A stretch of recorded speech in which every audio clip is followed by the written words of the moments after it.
पाकिस्तान की जो सियासी सूरत हाल है उस पर आज हम बातचीत करेंगे मेजर गौरव आर्या जी के साथ। मेजर साहब बहुत दिनों बाद हमारे साथ जुड़े हैं और उनके साथ बातचीत इस हवाले से बहुत दिलचस्प होगी। इसके साथ साथ भारत में जो 4 स्टेट्स में बीजेपी आई उसके कॉन्टेक्स्ट में भी हम मेजर साहब की राय लेना चाहेंगे। हमारे साथ जुड़े हुए हैं दिल्ली से मेजर गौरव आर्या जी। आपका जो चाणक्य फोरम है वो भी बहुत बढ़िया जा रहा है और आपकी बातचीत कुछ दिनों से मीडिया से थोड़ी सी कम हुई है। आपकी पर्सनल उसकी वजूहात हैं।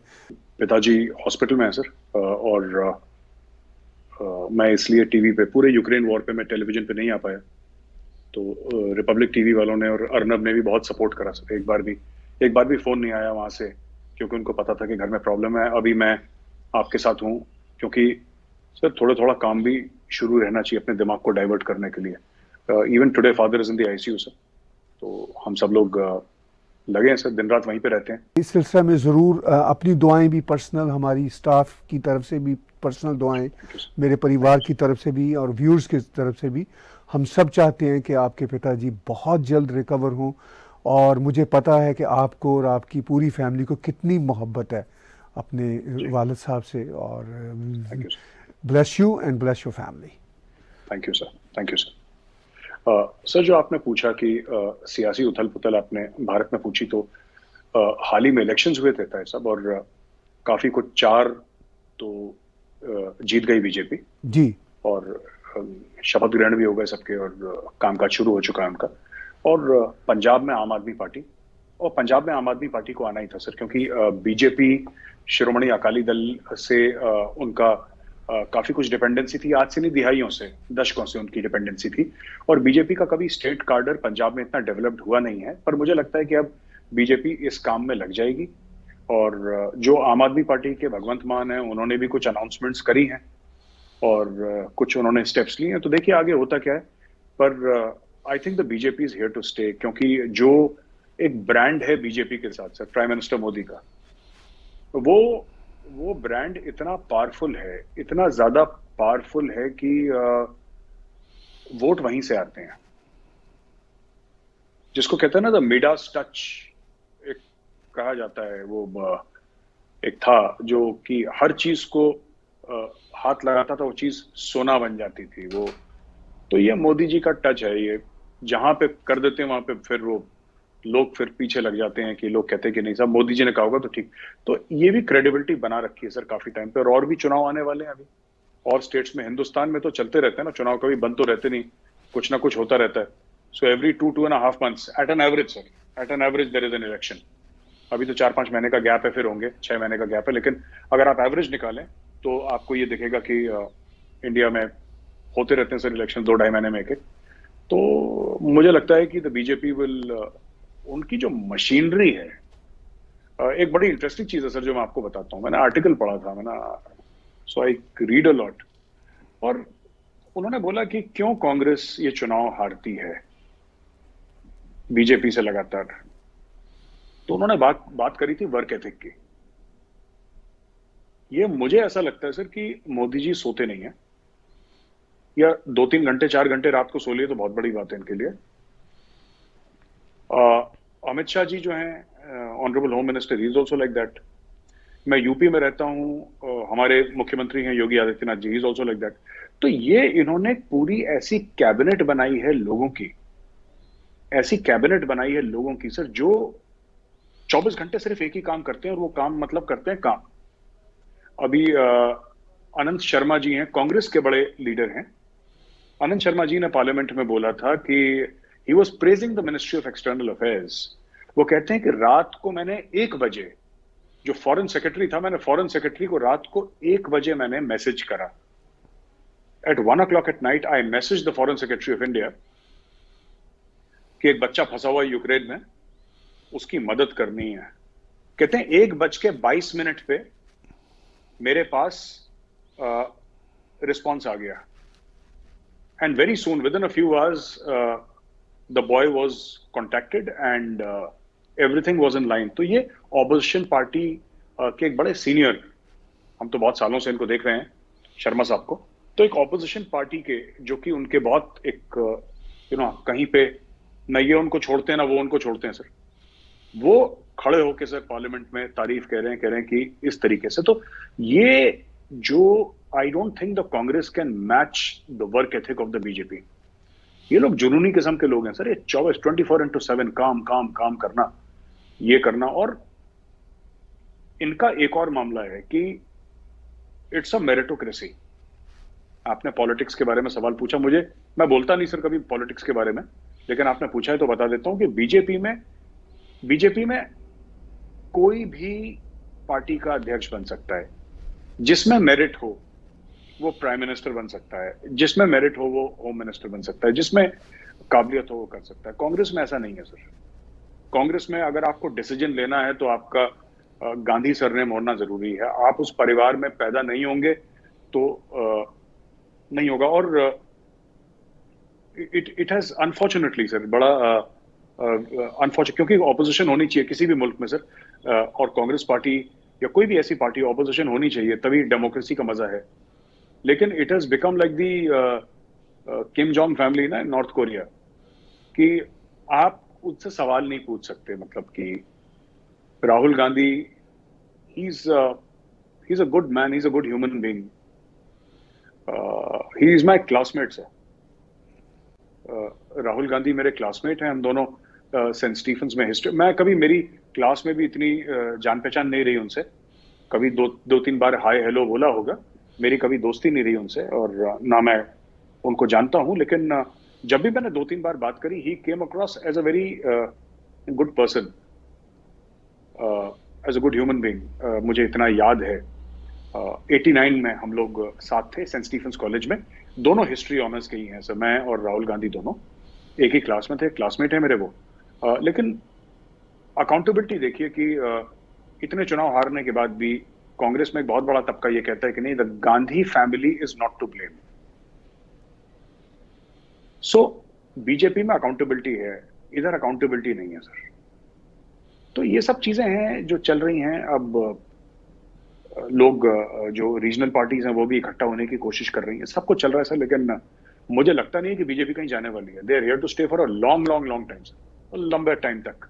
और उनके लीडरशिप में डेप्थ बहुत है, बहुत डेप्थ है। जैसे एक जमाने में इंडिया का बैटिंग ऑर्डर होता था ना, कि जो नंबर 7 बैट्समैन है वो भी सेंचुरी ठोक रहा है, तो BJP is like that sir. इनका बड़ी डेप्थ है सर, इनके लीडर ही खत्म नहीं होते और सब मजे में खिलाड़ी हैं इनके। तो मुझे नहीं लगता बीजेपी कहीं जा रही है अभी।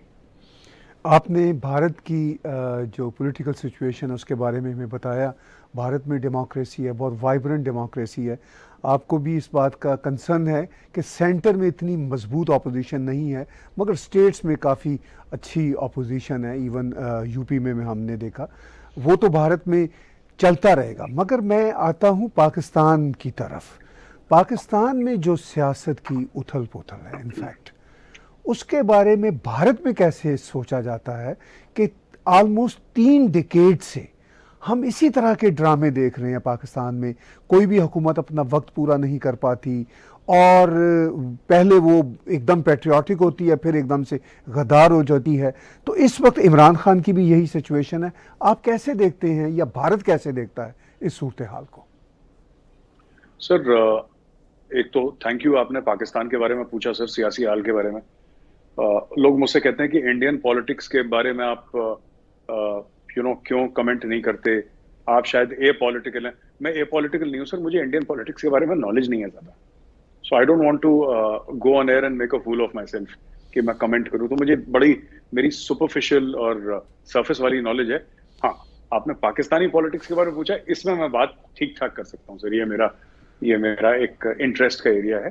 ताहिर साहब, ऐसा भी है कि इंडिया कैसे सोचता है कि इंडिया में ये जो अक्सर इंडिया में कहा जाता है ना, गलत नहीं है। This is not rhetorical, it's actually true कि पाकिस्तान में बात किससे करें। वही चीज है, मैंने आपके प्रोग्राम में पहले भी बोला था कि जुल्फिकार अली भुट्टो बहुत बड़े लीडर थे। वो आर्मी GHQ रावलपिंडी ने जन्म दिया उनको, आयूब खान ने जन्म दिया। जन्म लिया उन्होंने, वो प्रधानमंत्री बने, उनको अपने बारे में गलतफहमी हो गई सर। जियाउल हक ने उनको फांसी की सजा दे दी। इवन अगर आप नवाज शरीफ की बात करें, नवाज शरीफ भी जीएचक्यू रावलपिंडी की पैदाइश है, वहीं पे उनका जन्म हुआ जीएचक्यू रावलपिंडी में।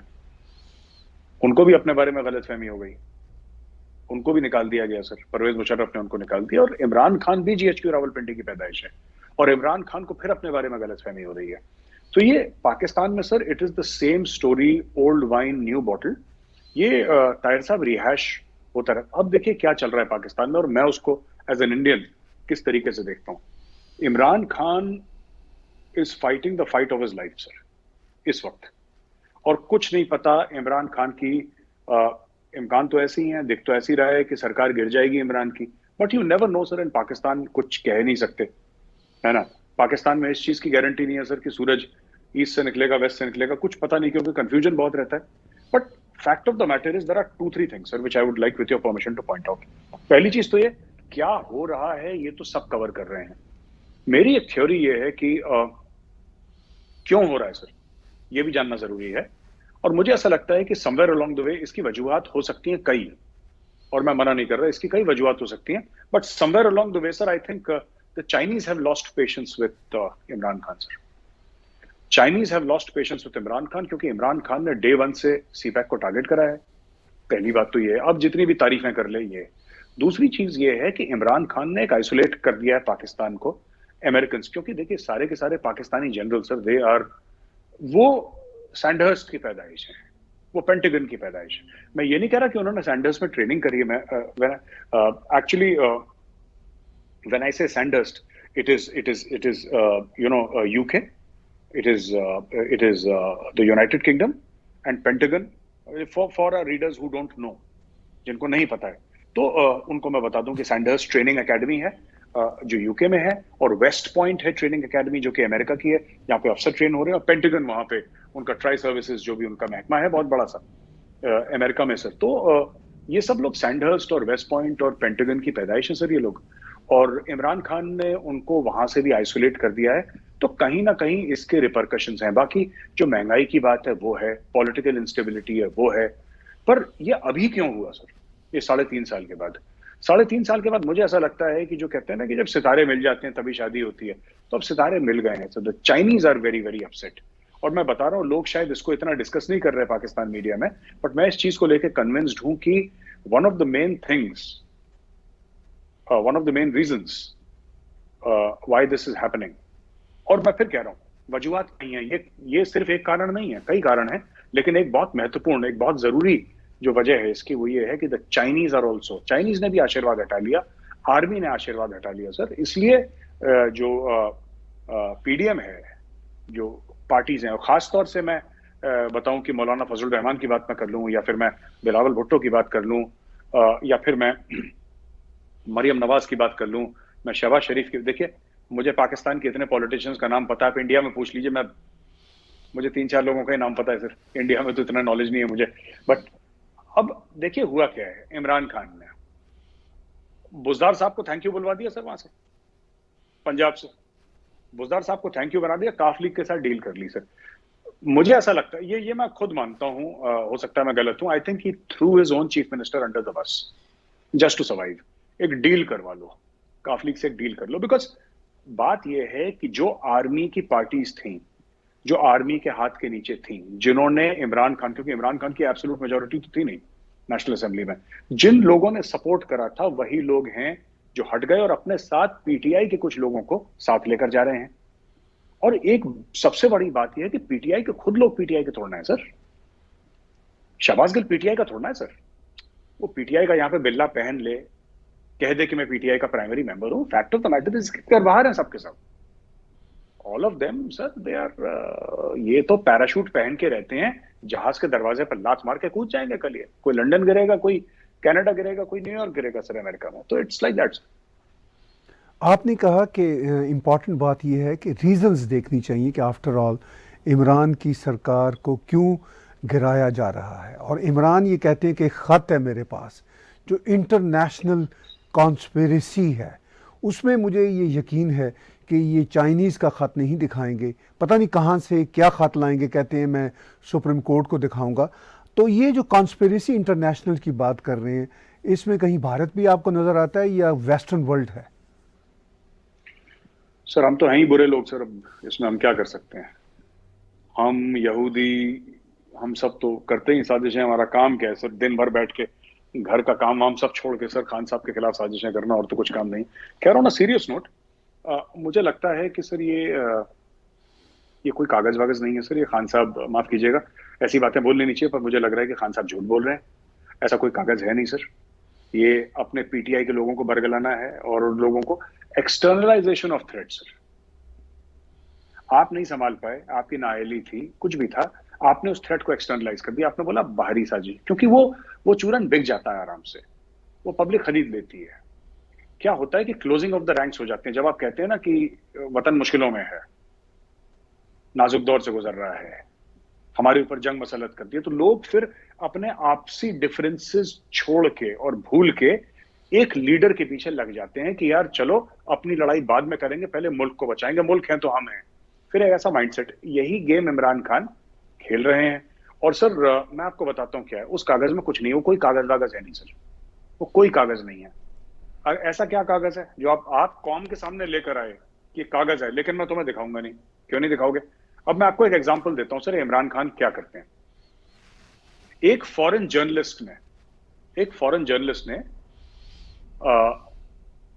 टीवी पे इमरान खान से ये पूछा, एक फॉरेन चैनल पे फॉरेन जर्नलिस्ट ने इमरान खान का इंटरव्यू लिया और पूछा कि खान साहब, अगर आपसे अमेरिका बेसिस मांगेगा अपने ड्रोन के, जिन बेसिस से उनके ड्रोन उड़ेंगे और वो अफगानिस्तान पर अटैक करेंगे या स्ट्राइक करेंगे, तो क्या आप अमेरिका को बेसिस देंगे? खान साहब ने बोला एब्सोल्युटली नॉट। और जाहिर सी बात है, पाकिस्तान के प्रधानमंत्री हैं, उनका हक है पूरा, वजीर आजम है, वो बेसिस दें ना दें। ये एब्सोल्युटली नॉट को जो पाकिस्तान के टीवी एंकर्स हैं, कुछ खास टीवी एंकर जो पीटीआई वाले हैं, और बाकी पीटीआई के जितने भी इनके वजीर और मुशीर हैं, इन्होंने एब्सोल्युटली नॉट को इतना बड़ा बना दिया, इतना बड़ा बना दिया कि जैसे जो बाइडेन ने इमरान खान को फोन करके बोला होगा कि इमरान भाई मुझे बेसिस चाहिए, और उन्होंने बोला कि नहीं जो भाई, एब्सोल्युटली नॉट। आप समझ रहे साहब? किसी अमेरिकन ने पाकिस्तानियों से बेसिस नहीं मांगे। अगर बेसिस मांगे, और इमरान खान, चलिए ऑफिशियल सीक्रेट्स एक्ट है, इमरान खान साहब कागज नहीं दिखाना चाहते, कोई बात नहीं, मुंह से बता दें अपने कि मेरे पास इस फलाने बंदे का कॉल आया था अमेरिका से जिसने बेसिस मांगे थे। मुंह जवानी बता दें कि इतना कुछ बोलते रहते हैं सर, ये हर दूसरे दिन इंटरव्यू देते हैं, हर रोज इंटरव्यू देते हैं इमरान खान किसी न किसी चैनल को, तो बता दें कि साहब इसने मांगा था, ये फैक्स आया है, ये चिट्ठी आई है, ये ईमेल आई है, ये व्हाट्सएप आया है, ये मैसेज आया है। कुछ तो आया होगा सर, वर्बल आया होगा, कुछ आया होगा। नहीं, एब्सोल्युटली नॉट। एक टीवी के इंटरव्यू को, जो कि एक इंटरनेशनल टीवी चैनल को दिया गया है, एक फॉरेन जर्नलिस्ट को दिया गया है, उसमें कहा डायलॉग एब्सोल्युटली नॉट, उसको तोड़ मरोड़ के, अरे टीवी चैनल को तो लोग 10 चीजें बोलते हैं, उससे देश की फॉरेन पॉलिसी थोड़ा ना डिसाइड होती है किसी भी मुल्क की कि ये देंगे नहीं देंगे। असली बात क्या है मैं आपको बताता हूं सर। असली बात यह है कि अफगानिस्तान में दखल करने के लिए बहुत पहले डिसाइड हो गया था कि पाकिस्तान को बीच में से कट करना है सर। ये बहुत पहले डिसाइड हो गया था। अब मैं आपको एक छोटा सा इसका प्रूफ दे देता हूं, क्योंकि लोगों को सबूत चाहिए तो मैं सबूत दे देता हूं। जब तालिबान से बात हो रही थी, अमेरिकन या बाकी यूरोपियंस बात कर रहे थे तालिबान से, वो कहां पे कर रहे थे सर? तालिबान का ऑफिस कहां पे है? तालिबान का ऑफिस तो दोहा में है सर, कतर में। तालिबान तो इस्लामाबाद में नहीं बैठा ना, जबकि इस्लामाबाद उनका पड़ोसी है, हमसाया है, बगल में है इस्लामाबाद, ज्यादा दूर नहीं है। लॉजिकल क्या होता तालिबान के लिए? लॉजिकल तालिबान के लिए होता कि वो इस्लामाबाद में बैठते और बातचीत करते और पाकिस्तान फैसिलिटेट करता। लेकिन तालिबान ने भी पाकिस्तान से पीछे हाथ खड़ा कर लिया, हटा लिया, और उन्होंने बोला कि हम दोहा में बैठे हैं। वो चुपचाप दोहा में बैठे हैं। तो अभी अफगानिस्तान में मेन प्लेयर कौन है sir? It is the parties in Doha. Qatar चला रहा है, यूएई चला रहा है, those are the people who are controlling. It is not Pakistan any longer. तो पाकिस्तान से ड्रोन की जगह मांगना, या ड्रोन इस तरीके से कि हमें बेसिस चाहिए, अमेरिकन की टेक्नोलॉजी ऐसी है सर, उनको पाकिस्तान में बेसिस नहीं चाहिए। अमेरिकन ने कभी मांगे ही नहीं बेसिस। अभी हाल फिलहाल पहले होते थे इनके पास, अमेरिकन ने मांगे नहीं इनके साथ बेसिस सर। इन्होंने कभी नहीं मांगे इनसे। ये टीवी चैनल को इंटरव्यू देने के बाद इमरान खान ने ऐसे बता दिया कि जैसे पेंटागन बैठा है उनके दफ्तर में और कह रहा है कि खान साहब बेसिस दें, और ये कह रहे हैं एब्सोल्युटली नॉट। तो जैसे वो एब्सोल्युटली नॉट था, वैसे ये चिट्ठी लहरा रहे हैं सर जलसे में। वो सेम चीज है, उस कागज के अंदर कुछ नहीं लिखा, वो ब्लैंक पीस ऑफ पेपर है, वो ऐसे लहरा रहे हैं कि मुझे धमकी आई थी। आप एक बात बताइए साहब, मैं आपसे पूछता हूं, कोई मुल्क दूसरे मुल्क को धमकी देता है रिटर्न में देता है? मैं तो पहली बार सुन रहा हूं ऐसा। आई have never heard in my life कि लिख के देके खान साहब अगर आपने ये नहीं करा तो हम आपका ये हशर नहीं। मुल्क को धमकियां दी जाती हैं डिप्लोमेटिक तरीके से। उनका एम्बेसडर आएगा मिलने के लिए आपके फॉरेन मिनिस्टर से, कॉल ऑन करेगा, या दोनों मुल्क के लीडर्स की मीटिंग होगी, या कोई आएगा मैसेज पास करेगा कि खान साहब ये कर दो वरना फिर हम ये करने पे मजबूर हो जाएंगे। इस तरीके से होती है सर एक चीज ये। बट बात यह है कि मुझे नहीं लगता कि जो पीटीआई के जो मेंबर्स हैं वो इतने पढ़े लिखे हैं, या वो इतने एजुकेटेड हैं, वो इतने इंटेलिजेंट हैं कि ये सब बातें समझें। उनको तो इमरान खान में खुदा नजर आ रहा है, तो ठीक है सर, फिर जब आ रहा है खुदा नजर तो फिर वो समझें। देखिए, इमरान खान की जब से हुकूमत चली आ रही है, मैंने कई बार एनालाइज किया जो उनके डिफरेंट फॉरेन पॉलिसी के डिसीजन रहे, भारत के साथ रिलेशनशिप के जो डिसीजन रहे, तो आप क्या समझते हैं कि इमरान खान की पाकिस्तान इस्टेब्लिशमेंट के साथ अब बहुत ही ज़्यादा बिगड़ गई है? भारत में बैठे हुए आपको ये सूरत हाल कैसे दिखती है? सर इनको ऐसा लगा था एस्टेब्लिशमेंट को कि इमरान को लाएंगे, तो देखिए it was not so much love for Imran as it was hatred for Nawaz Sharif. जब इमरान खान को लाया गया ना, तो एस्टेब्लिशमेंट तो सर पाकिस्तान की 75 साल से है। प्रधानमंत्री आते हैं जाते हैं, आपके राष्ट्रपति आते हैं जाते हैं, एस्टेब्लिशमेंट वहीं की वहीं रहती है सर, एस्टेब्लिशमेंट कहीं नहीं जाती। So it is a permanent fixture, a permanent pillar. जो हम प्रोजेक्ट्स की लैंग्वेज में कहते हैं लोड बेयरिंग पिलर है पाकिस्तान को, एस्टेब्लिशमेंट है, वो लोड पूरा ले रखा है। तो मेरा कहने का ये मतलब है सर कि अगर हम इस चीज को इस तरीके से देखें कि क्या समझते हैं इंडिया में हम लोग बैठे हुए कि एस्टेब्लिशमेंट बिल्कुल परेशान है इमरान खान से? बिल्कुल बहुत परेशान है। इमरान खान ने सबसे पहले सर इमरान खान ने जितने जोरों शोरों से 370-35 के बारे में आवाज उठानी चाहिए थी उसने नहीं उठाई। इमरान खान ने नहीं उठाई। और इंडिया में कई लोग हैं जो मानते हैं कि इमरान खान को पहले से ही इंडिया की गवर्नमेंट ने बता के रखा था कि खान साहब आप हल्ला वल्ला कर लेना, टमाटर वमाटर आने जाने इंडिया से एक्सपोर्ट इंपोर्ट बंद कर देना, पिक्चरें थोड़ी सी बैन कर देना, शोर शराबा एक टांग पे खड़े रहे पाकिस्तानी जुमे की नमाज के बाद आधे घंटे के लिए, और ये सब थोड़ा बहुत ड्रामा कर देना, करना कुछ मत। खान साहब ने कुछ नहीं करा, ऐसा मानना है कई लोगों का इंडिया में। सही है गलत है इसके बारे में मैं नहीं जानता, लेकिन ऐसा कई लोगों का मानना है। एक तो ताहिर साहब ये बात है। दूसरी चीज ये है कि जो एस्टेब्लिशमेंट है, जो कि पाकिस्तान आर्मी है, वो बहुत ज्यादा डिपेंडेंट वेस्ट पे है, अपने वेपन्स के लिए, अपनी फंडिंग के लिए, अपने बच्चों की सेटलमेंट के लिए, है ना सर। जो पाकिस्तान के जो जनरल्स हैं सर, और मैं दुबई को भी वेस्ट में ही गिनता हूं क्योंकि Dubai is under the influence of the West, तो दुबई भी वेस्ट ही है। तो कौन सा ऐसा पाकिस्तानी जनरल है सर जिसके बच्चे चाइना में सेटल्ड हैं? कोई नहीं है सर। कोई पाकिस्तानी जर्नल या कोई बड़ा ब्यूरोक्रेट ऐसा नहीं है, या कोई बिजनेसमैन नहीं है। चाइना के साथ डीलिंग्स हो सकती हैं इनकी, लेकिन इनके बच्चे, इनके परिवार, आप अपने बच्चे, अपने परिवार एज अ ह्यूमन बीइंग वहीं पे सेटल करेंगे जहां पे आपको लगेगा ये सेफ है, जहां पे आपको लगेगा कि ये सुरक्षित हैं, जहां पे आपको लगेगा कि इनको कोई बुरा नहीं हो सकता यहाँ पे। तो उन्होंने देखिए इनकी लॉयल्टीज पाकिस्तान आर्मी की हर समय अमेरिका, इंग्लैंड, कनाडा, ऑस्ट्रेलिया ऐसे मुल्कों के साथ रही हैं, और यहीं पे ये लोग जाके सर सेटल भी होते हैं। तो एक तो ये सच्चाई है। दूसरी चीज ये है कि डिप्लोमेटिक आइसोलेशन जो है पाकिस्तान का, और खान साहब ने सर पता है कैसे करा है। मैं ये तो नहीं कहूंगा कि बोल बोल के अननेसेसरीली फॉरेन पॉलिसी को पीटीआई के जलसे में डिस्कस करना, ये आई डोंट नो, मुझे ऐसा लगता है कि खान साहब को ये सब नहीं करना चाहिए सर। किसी भी प्रधानमंत्री को जेब नहीं देता, ये शोभा नहीं देता कि आप जलसे में कि मुझे चिट्ठी लिखी थी तो क्या पाकिस्तान इनका गुलाम है, इंडिया को चिट्ठी क्यों नहीं लिखते। अब ये इन्होंने जलसे में बोल दिया, इसका इतना बुरा असर पड़ा। ये सब चीजें उन्होंने चुपचाप लिखी चिट्ठी, इनको चुपचाप जवाब दे देना चाहिए था कि देखिए साहब ऐसा है कि पाकिस्तान की एक इंडिपेंडेंट फॉरेन पॉलिसी है, ये जवाब दे सकते थे, कहानी वहां पे खत्म हो जाती। इन्होंने उसका भी सियासी फायदा उठाने की कोशिश करी, है ना। अच्छा, उनकी हिम्मत कैसे हुई भाई? 20 लोगों ने अगर चिट्ठी लिखी खान साहब को, है ना, तो कि आप क्यों खड़े थे वहां पे रशिया में जाके, फलाना जो भी इन्होंने करा वहां पे पुतिन के साथ खड़े थे जब जंग हो रही थी, तो भाई वो लोग इसलिए सवाल पूछते हैं क्योंकि वो लोग पैसे देते हैं, वो पाकिस्तान को पैसे देते हैं, तो सवाल तो पूछ। जो भाई आप जिससे लोन लेंगे, जिससे एड लेंगे, वो तो आपसे सवाल पूछेगा ना सर। नहीं पूछेगा आपसे सवाल? सवाल पूछेगा वो आपसे, जाहिर सी बात है। और खान साहब को भी सोचना चाहिए कि साहब, जंग जिस दिन हुई उस दिन जाके पुतिन के बगल में खड़े हो गए, और उनको जो रिसीव करने आया प्रोटोकॉल में, उससे कह रहे हैं कि आई एम वेरी एक्साइटेड। आप न्यूट्रल रहिए। इंडिया भी न्यूट्रल रहा है, इंडिया भी न्यूट्रल रहा है, और इंडिया ने कोई ऐसी बड़ी बयानबाजी नहीं करी है। But if you want to remain neutral, for heaven से कीप योर माउथ शट।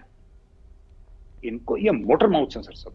ये शहबाज गिल ले लीजिए, ये आप शाह महमूद कुरैशी ले लीजिए, आप इनका इंटीरियर मिनिस्टर ले लीजिए, आप चौधरी फवाद हुसैन को ले लीजिए, ये सब जितने भी लोग हैं सर, ये बोल के नहीं थकते। ये 24 घंटे इनकी बकबक शुरू रहती है, and they are the reason why Pakistan is in such a soup sir. Pakistan इतनी प्रॉब्लम्स में इसलिए है, इनके मुंह बंद नहीं होते ताहिर साहब।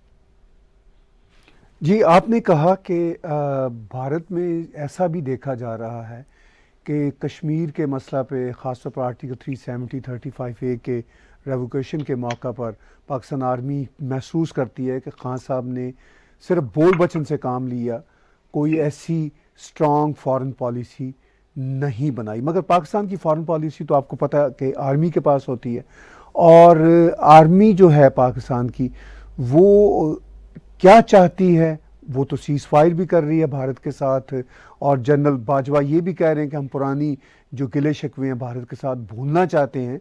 तो इस सारी सूरत हाल में आपको क्या लगता है कि इमरान खान अगर पर्दा स्क्रीन से गायब हो जाते हैं तो भारत के साथ पाकिस्तान के ताल्लुकात दोबारा से रिपेयर होंगे, या पाकिस्तान की तरफ से क्या कोशिश नज़र आती है आपको? सर ऐसा है, मैं आपको बताता हूँ। पहली बात तो पाकिस्तानी फौज, जहां तक मैं समझता हूँ, एक दुश्मन फौज है हमारे लिए, और जनरल बाजवा दुश्मन फौज के जर्नल है। लेकिन मैं पिछले 2 साल से जनरल बाजवा को देख रहा हूँ, उनके स्टेटमेंट्स पढ़ रहा हूँ, और दुश्मन फौज के जर्नल होने के बावजूद दिल में, जिसको अंग्रेजी में कहते हैं ना ग्रजिंग रिस्पेक्ट, एक he's far more statesman like than Imran Khan. वो जनरल बाजवा मैच्योर है बंदा। जनरल बाजवा नापतोल की बात करते हैं, जनरल बाजवा जियो इकोनॉमिक्स की बात करते हैं, जनरल बाजवा ने कोई ऐसे बॉम्बास्टिक स्टेटमेंट्स नहीं दिए। और कोई भी, देखिए, मैं हर समय ना ये कहता था ना कि मैं और दुश्मनी अपनी जगह जो हमारी पाकिस्तानी फौज के साथ है, दुश्मनी अपनी जगह, लेकिन ताहिर साहब मैं हर समय सोचता था कि यार पाकिस्तान के जनरल ना बहुत जुल्म करते हैं। ये पॉलिटिशियंस को निकाल के चढ़ दौड़ते हैं और मार्शल लॉ लगा देते हैं। अब मुझे समझ में आ रहा है पिछले 2 साल से, 2.5 साल से, 3 साल से, कि पाकिस्तान के जनरल्स ऐसा करते क्यों। उन बेचारों की भी मजबूरी है। जब इमरान खान जैसे नमूने फंस जाते हैं ना, फिर आपको डर लगने। मैं मार्शल लॉ को ठीक नहीं ठहरा रहा, मैं ये नहीं कह रहा कि वो जो पाकिस्तान के जनरल्स करते हैं ठीक करते हैं। मैं ये कह रहा हूं कि मैं समझ गया कि क्यों करते हैं, मुझे उनकी वजूहत समझ में आ गई। Right, it will be, look at general Bajwa, ठीक है। और मैं फिर कह रहा हूं कि डेमोक्रेसी ही रहे पाकिस्तान में, मार्शल लॉ ना लगे। ये मेरी एज अ पड़ोसी मेरी दुआ है। लेकिन सर मैं ये समझता हूं कि जनरल बाजवा इतना मैच्योर बंदा है, ठीक है। जो भी, देखिए, जनरल बाजवा का फर्ज है, जनरल बाजवा की ड्यूटी है कि इंडियन आर्मी का नुकसान करे, ठीक है। और यहां पे जो जनरल्स हैं उनकी ड्यूटी है कि पाकिस्तानी फौज का नुकसान करें। Let's be very honest about that. इसमें हम बिना लाग लपेट के बात करें तो अच्छा रहेगा। लेकिन इमरान खान अपने चीफ की बात तो सुने। चीफ ने क्या बोला कि थोड़ा सा ना इज्जत के दायरे में खान साहब आप बात करें, और मौलाना फजल रहमान को आप ओपनली डीजल डीजल ना बोले, अच्छा नहीं लगता। Let's it's not good. Imran Khan पता नहीं क्या है, दिमाग से इसका दिमाग काम करता है नहीं करता है। ये जलसे में जाके कहता है कि मुझे जनरल बाजवा ने बोला कि डीजल मत बोलो, लेकिन मैंने फिर भी डीजल बोला। अब why should he insult and let down his army chief publicly? Why? क्यों इस तरीके से इमरान खान कर रहा है? क्योंकि इमरान खान को ये पता है कि आर्मी का आशीर्वाद नहीं रहा उसके पीछे। तो अब वो इंडिया की भी तारीफें कर रहा है, इंडियन फॉरेन पॉलिसी की भी तारीफें कर रहा है। हिंदुस्तान सक्सेसफुल हो गया, बड़ा हमसे आगे निकल गया। अभी तक तो मोदी जी को गाली दे रहा था, वो मोदी जी को उल्टा सीधा फाशिस्ट, हिटलर, नाजी, पता नहीं क्या, हिंदुत्व, क्या क्या क्या क्या दुनिया भर की बातें, आदि उसको समझ में भी नहीं आती, लेकिन बोल रहा था। अचानक मोहब्बत होने लगी हिंदुस्तान से। तो ये सब जिस तरीके की हवा के रुख बदलता है, फिर खान साहब वैसे यूटर्न ले लेते हैं अपना सर। जी, आपने कहा कि खान साहब की अब तक की जो पॉलिटिक्स है और हुकूमत का जो अंदाज़ है वो हवा के रुख के साथ ही चल रहा है। तो आखिर में दो एक बातें मैं साहब ये जानना चाहूँगा कि भारत को पाकिस्तान की ये जो पॉलिटिकल अबतरी है या जो उथल पुथल है, इससे कितना कंसर्न है? सर, वो मुझ जैसे लोगों को इंटरेस्ट है जो कि पाकिस्तान वॉचर्स हैं, जो कि पाकिस्तानी न्यूज़पेपर्स के मोबाइल फोन ऐप डाउनलोड करके रखते हैं अपने फोन पे और पढ़ते हैं सर। यही हम लोग जैसे लोग हैं। बाकी इंडिया में तो इतना ज्यादा नहीं है सर। मीडिया भी बहुत कम कवर कर रहा है, बहुत कम कवर कर रहा है। Media is focusing on Ukraine, focusing on elections, focusing on local issues. Pakistan पे इतना भारतीय मीडिया का नहीं है। हम जैसे लोग हैं सर, हम जैसे लोग तो जब यूक्रेन हो रहा था तब भी हम पाकिस्तान के बारे में ही पढ़ रहे थे, यूक्रेन के बारे में कम पढ़ रहे थे। एक हमारा ऑब्सेशन है पाकिस्तान को लेकर। कई लोग कहते हैं कि अनहेल्दी ऑब्सेशन है, लेकिन अब है तो है सर, लत है, शौक पाल रखा है तो शौक पालेंगे। तो यही है सर। बट मुझे नहीं लगता कि इतनी जल्दी स्टेबिलिटी आएगी sir. I think dark days ahead for Pakistan. अगर शहबाज शरीफ बन भी जाते हैं तो जो पिछले सवाल का आपका जवाब दे दूं कि क्या हिंदुस्तान के साथ बेहतरी आएगी सर, अब there is no appetite for normalization of relations with Pakistan sir. India में फॉरेन ऑफिस में हाँ कोई आए, he makes the right noises, तो लड़ना तो हम भी नहीं चाह रहे सर। हम नहीं चाह रहे कि टैंक लेके चढ़ दौड़े इस्लामाबाद या लाहौर पे। No, that is not the intent at all. और हम कभी चढ़े भी नहीं सर ऐसे। जब तक जवाबी कार्रवाई हुई है, 1965 में भी जवाबी कार्रवाई हुई थी। कहने की बात यह है सर कि मुझे लगता है डिफिकल्ट होगा, कोई भी आ जाए सर, शहबाज शरीफ आ जाए, कोई आ जाए, मुश्किल रहेगा काफी normalization of relations with India.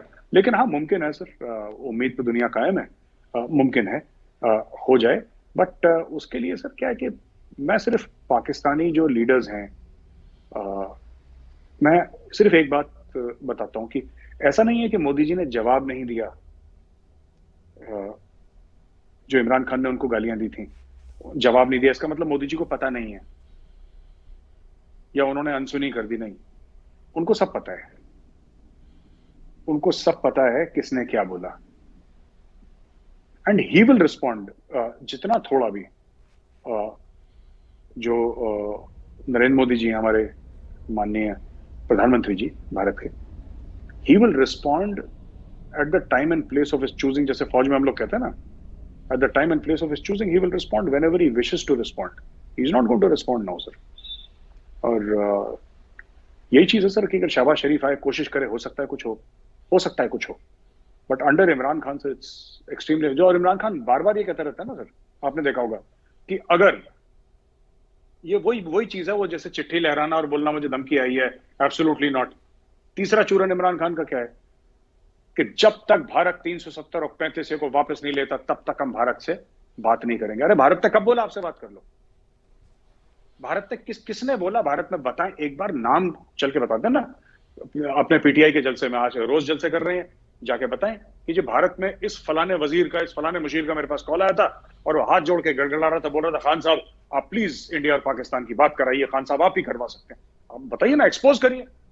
India से इनको एक फोन कॉल छोड़िए सर, एक व्हाट्सएप मैसेज क्या है कि इनको मिस्ड कॉल भी नहीं गया आज तक, ना इमरान खान को, ना इमरान खान की कैबिनेट में किसी को। Nobody is interested. India is not interested in talking to Pakistan. यही शगुफा हर तीसरे दिन छोड़ते रहते हैं कि 370-35 से वापस ले लो, मैं तब बात करूंगा। अरे बात ही नहीं करना चाहते आपसे, कहानी खत्म हो गई। इससे ज्यादा साफ तो हम नहीं बोल सकते ना सर, इससे ज्यादा ब्लंट तो हम नहीं बोल सकते। बहुत दिनों से चूंकि आपके साथ बातचीत नहीं हुई, मैं आपका रिएक्शन उस मसला के हवाले से भी लेना चाहता हूं कि भारत की तरफ से एक मिसाइल पाकिस्तान गिरा था और भारत ने सॉरी भी कहा और कहा कि ये गलती से ऐसा हुआ है, मगर उस पर कई डिबेट्स हो रही हैं। आप उस सिचुएशन को कैसे देखते हैं? सर मुझे पता है मुझे मार पड़ेगी इसमें भारत पे, जो मैं बोलने वाला हूँ, लेकिन ठीक है, मार वैसे भी पड़ रही है सर, और पड़ जाए। मुझे नहीं लगता गलती से छूटी सर ये मिसाइल। देखिए, मैं इन्फेंट्री वाला हूं सर, और मैंने मिसाइल करीब 1 किलोमीटर दूर से देखी है सर। मैंने 1 किलोमीटर दूर से मिसाइल देखी है। मैंने कभी अपनी जिंदगी में मिसाइल फायर करना तो बहुत दूर की बात है सर, मैंने मिसाइल को हाथ भी नहीं लगाया। हमारा काम नहीं है इन्फेंट्री में सर, हमारा स्मॉल आर्म्स का चक्कर रहता है हमारा। तो मुझे मिसाइल के बारे में नॉलेज नहीं है। सबसे पहले मैं वाजे तौर पे बता दूं, I am no expert, I have zero knowledge, and forget about knowledge sir, I have never touched a missile in my life. मैंने कभी हाथ नहीं लगाया। पर मुझे इतना पता है कि मिसाइल अपने आप नहीं चलती सर। मुझे ये पक्का यकीन है कि मिसाइल अपने आप नहीं चलती। These missiles are highly controlled. इनके अंदर सर 10 चीजें होती हैं, उसके बाद ये मिसाइल टेक ऑफ होती है, 10 अप्रूवल्स होते हैं। तो किसी ने ये कह देना कि सर हम मेंटेनेंस कर रहे थे, थोड़े स्क्रू टाइट कर रहे थे, कपड़ा शपड़ा मार रहे थे, पाकिस्तान के अंदर घुस गए मिसाइल, ये मुझे नहीं लगता, ये बात गलत है। ये क्यों हुआ है मैं आपको ये भी बता दूं सर, जो मेरा तजिया खुद का है। पाकिस्तानियों का यह मानना है कि इंडिया टेस्ट कर रहा था पाकिस्तान के सिस्टम्स। ये भी एक वजूहात हो सकती है, कई वजूहात में से एक ये भी हो सकती है सर कि इंडिया टेस्ट कर रहा था। मुझे एक और चीज लगती है सर कि इंडिया ने क्यों करा होगा, ये मेरा खुद का मानना है, क्योंकि पहली बार नहीं हुआ सर। इंडिया राफेल खरीदता है तो पाकिस्तान J-10C खरीदता है। इंडिया की सबमरीन पाकिस्तानी वाटर्स के आसपास जाती हैं तो पाकिस्तान का बीपी राइज हो जाता है, ब्लड प्रेशर, हार्ट रेट बढ़ जाती है। उसी प्रकार से, उसी तरीके से जब इंडियन मिसाइल घुसती है और पाकिस्तान उसको ट्रैक तो कर लेता है, लेकिन पाकिस्तान उसको गिरा नहीं पाता। वरना आपको पता है इंडिया से मिसाइल आ रही है तो क्या आपके पास ऐसे सिस्टम्स नहीं है जो उस मिसाइल को मार गिराएं? वो तो it was a blank ground, उसका कोई वॉरेट था ही नहीं उस मिसाइल का। वो न्यूक्लियर केपेबल मिसाइल है सर, जो ब्रह्मोस चली है, and it's a supersonic cruise missile, one of the best in the world. तो वो जो, आप बताइए सर, आप तो पाकिस्तानी न्यूज पढ़ते हैं और आप पाकिस्तान में आपके बड़े कॉन्टैक्ट्स हैं। मैं आपसे पूछता हूं सर कि आपको क्या लगता है ये जो J-10C जहाज खरीदे थे पाकिस्तान ने चाइना से, कितने के खरीदे होंगे सर? क्या पाकिस्तान ने इसके लिए डॉलर दिए होंगे सर? क्या पाकिस्तान ने डॉलर अगर नहीं भी दिए, क्योंकि हो सकता है कि कई hundreds of millions of dollars की या $1 बिलियन की डील हो, तो जाहिर सी बात है पाकिस्तान ने फॉरेन एक्सचेंज तो नहीं दिया होगा चाइना को, पर पाकिस्तान ने कुछ ना कुछ तो दिया होगा ना सर, कुछ ना कुछ तो दिया होगा। क्या दिया होगा सर? खुद मुख्तारी दी होगी, अपनी जमीन का टुकड़ा दिया होगा, कुछ ना कुछ। चीन फ्री में तो कुछ नहीं देता, अपने सगे भाई को नहीं देता, फिर पाकिस्तान को कैसे देगा? तो पहली बात ये। दूसरी चीज ये है कि जब भारत ने S-400 खरीदे तो पाकिस्तान ने बड़ा बोला साहब हमें भी खरीदना है, हमें भी खरीदना है। अब उस चीज पर मोहर लग गई। अब पाकिस्तान फिर से अपनी खुद मुख्तारी बेचेगा, घास खाएगा, जैसे भुट्टो साहब ने फेमसली बोला था ना, घास खाएंगे लेकिन एटम बम बनाएंगे। तो पाकिस्तान को नुकसान पहुंचाने के लिए भारत को जंग लड़ने की जरूरत नहीं है। भारत के पास पैसा है, भारत असला खरीदता रहेगा। पाकिस्तान में इतनी इनसिक्योरिटी है और इतना करप्शन है डिफेंस डील्स में कि आधे लोग इनसिक्योरिटी की वजह से खरीदेंगे और आधे लोग ये कहेंगे कि नहीं साहब इसमें हमारा 10, 20, 25, 30, 40, 50% बन सकता है पैसा, खरीद लो।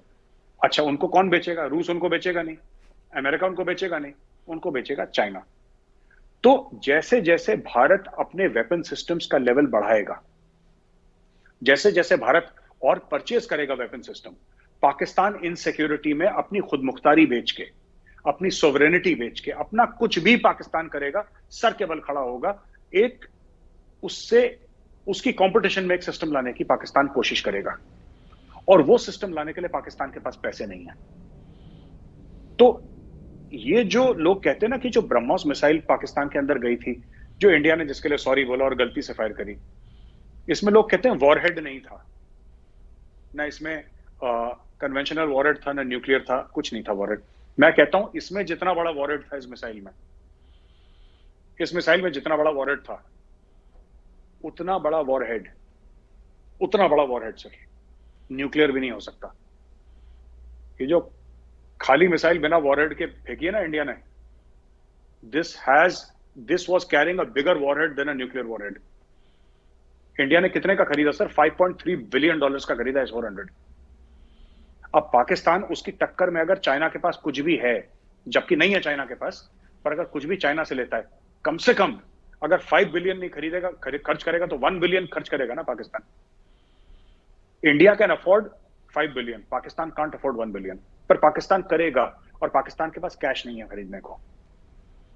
तो पाकिस्तान फिर से एक हवाई अड्डा दे देगा सर, फिर से अपना कोई पोर्ट दे देगा, फिर से बिन कासिम पोर्ट को गिरवी रख देगा कराची में। कुछ ना कुछ पाकिस्तान करेगा, और इंडिया के साथ कंपटीशन करते करते करते पाकिस्तान खुद डूबेगा। इंडिया को गोली चलाने की जरूरत नहीं है सर। इनका माइंडसेट वैसा है। 711 में मोहम्मद बिन कासिम आया था घोड़े पे बैठ के, ये पाकिस्तानी उस घोड़े से नीचे अभी तक उतरे नहीं है सर। इनको अभी भी लग रहा है कि सामने राजा दाहिर खड़ा है और हम लोग तलवार लिए ना घोड़े पे। ये जो माइंडसेट है, ये हिंदुस्तान के लिए बड़ा अच्छा है। It's very beneficial for India. और जब तक पाकिस्तानियों में मोहम्मद बिन कासिम और अब्दाली शब्दाली और घोरी जितने भी फ्रॉड थे, लुटेरे और चक्के, ये वाला माइंडसेट रहेगा, तो इंडिया के लिए बड़ा, it's very favourable for India. और हम चाहते हैं माइंडसेट पाकिस्तान में बना रहे। आपने कहा कि हम चाहते हैं कि ये माइंडसेट पाकिस्तान में बना रहे, मगर जब मैं आपकी बातें सुनता हूँ इस तरह की, तो मेरे साथ मुझे यूँ लगता है कि आप इनडायरेक्टली पाकिस्तानी अवाम को या पाकिस्तान की सोच रखने वाली जनता को मशवरा दे रहे होते हैं कि यार ये माइंडसेट छोड़ो, क्योंकि इसका कोई फ़ायदा नहीं है, अक्ल और होश से काम करो। बहुत आखिर में मैं बहुत ही ब्रीफली टच करना चाहूँगा, चूँकि चाइना का जिक्र हुआ, तो चाइना के फॉरेन मिनिस्टर अभी रिसेंटली भारत में थे, और जो टेंशन थी भारत की, बॉर्डर टेंशन चाइना के साथ, उसके बाद हाई लेवल का इतना बड़ा विज़िट था, और उस विज़िट में बहुत सारी इम्पॉर्टेंट बातें हमने देखी। और ख़ास तौर पर भारत के फॉरेन मिनिस्टर जयशंकर साहब ने ये जब कहा कि भाई नॉर्मेलसी तब तक पॉसिबल नहीं है जब तक बॉर्डर टेंशन रिजॉल्व ना हो, यानी भारत ने खुल के अपना मैसेज चाइना को दिया।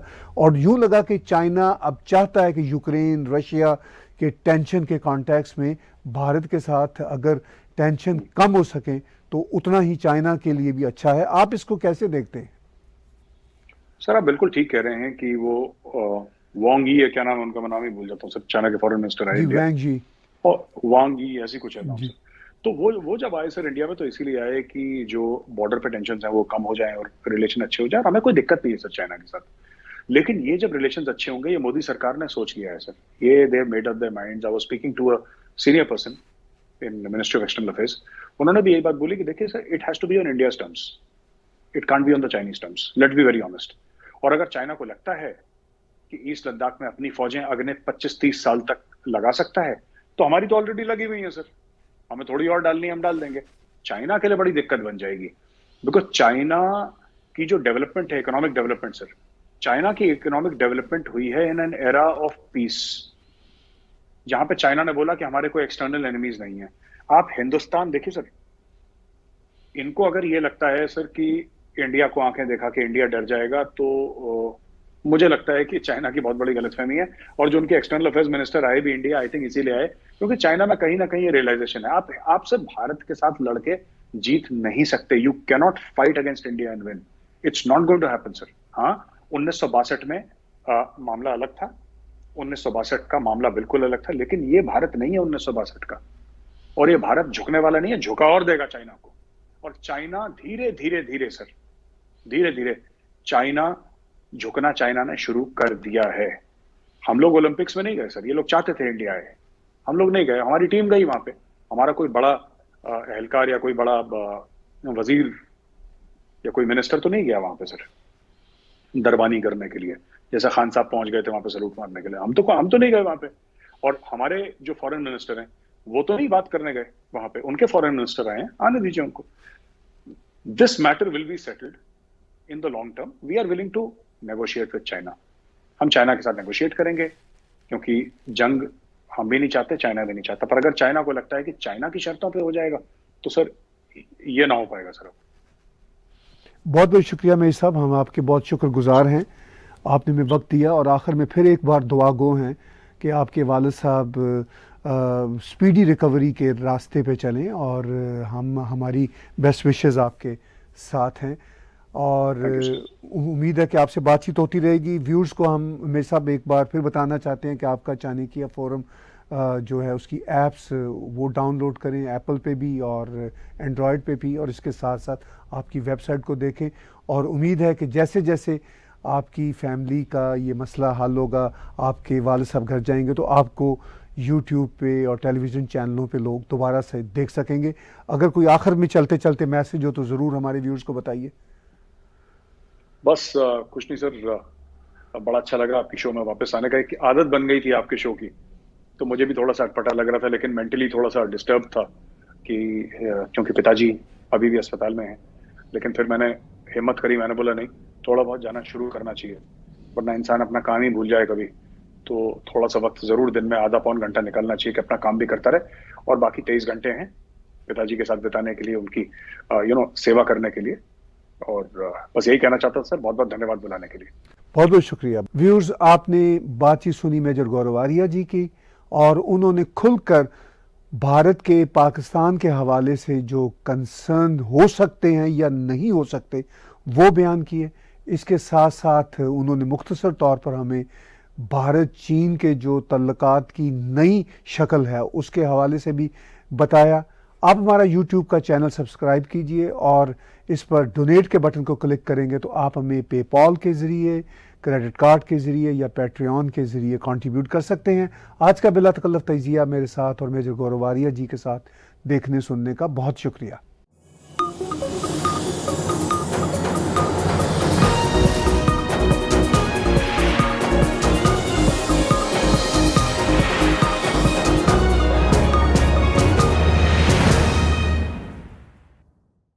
Subscribe TAG TV YouTube channel and press the notification button.